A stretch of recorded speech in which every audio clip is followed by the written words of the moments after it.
Hi, it's time for another verb of the day. Today's verb is kiss. Let's take a look at some of the definitions or ways that we use this verb. The first way you might either hear or see the verb kiss used is to mean to touch with the lips as a sign of love or as a greeting.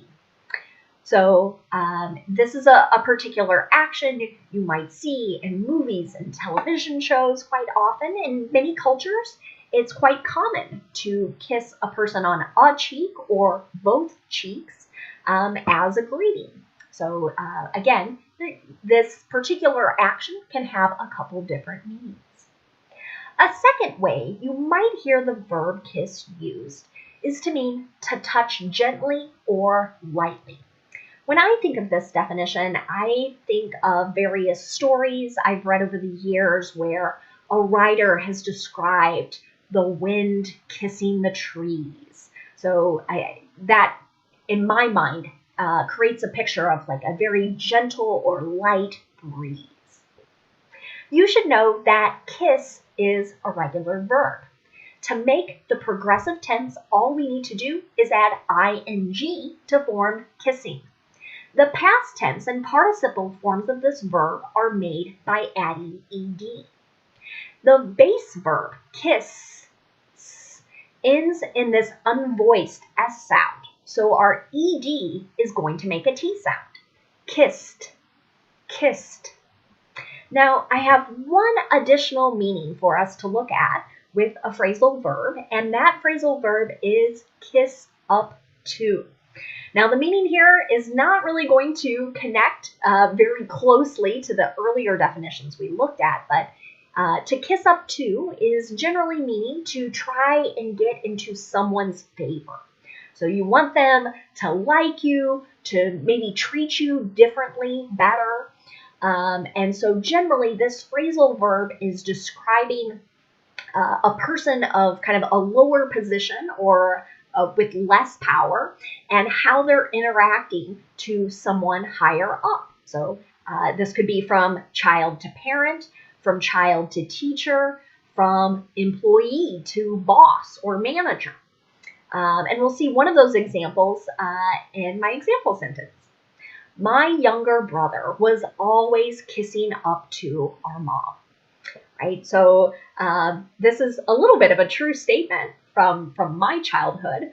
But I think my brother, particularly when he was younger, was more agreeable and would say things and do things to kind of like, look at me, I'm better, I'm greater, that kind of thing. And that can happen in family dynamics. We're fine now, but this I'm referring to a very old event, more than 30 years ago. So now let's continue practicing using our verb kiss in a couple different tenses. Today we're going to look at the imperative and the simple past.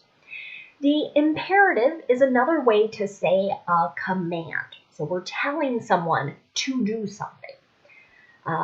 You should know that this is a little unique because there is not a stated subject in our sentences. Generally, in English, we have I, you, we, they, he, she, it at the beginning of a sentence, but we're not in the imperative.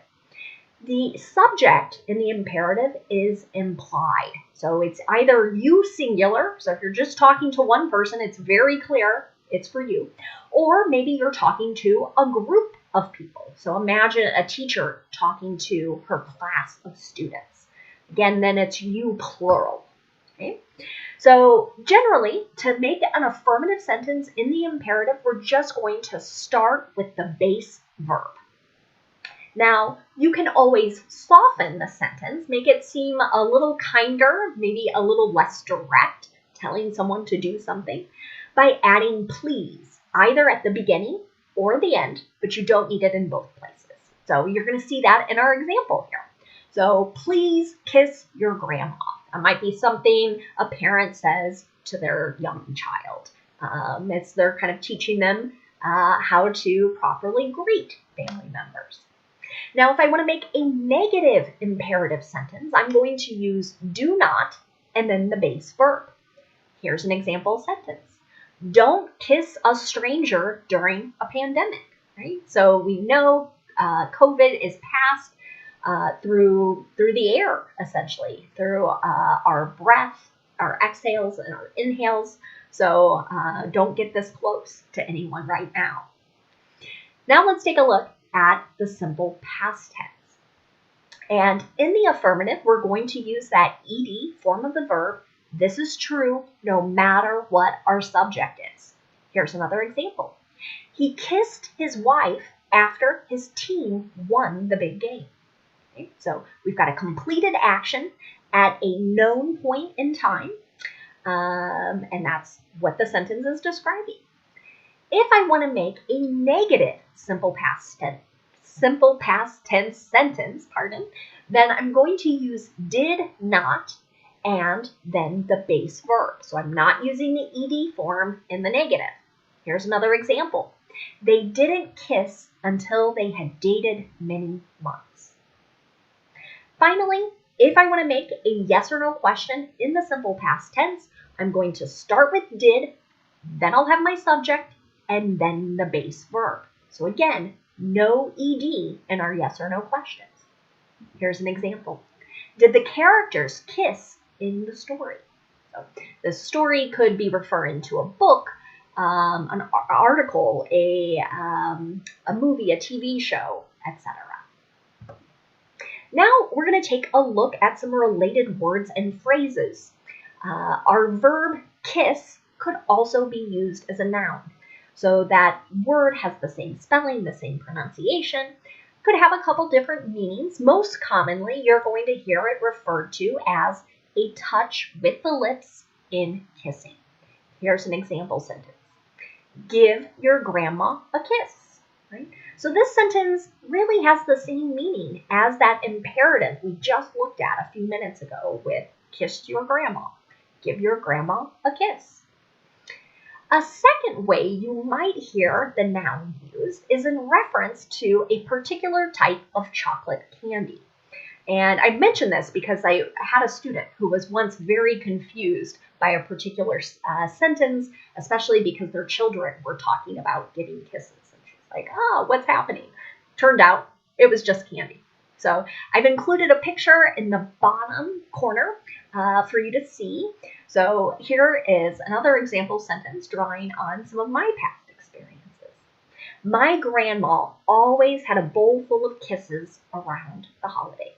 So this tends to be kind of a popular candy in North America.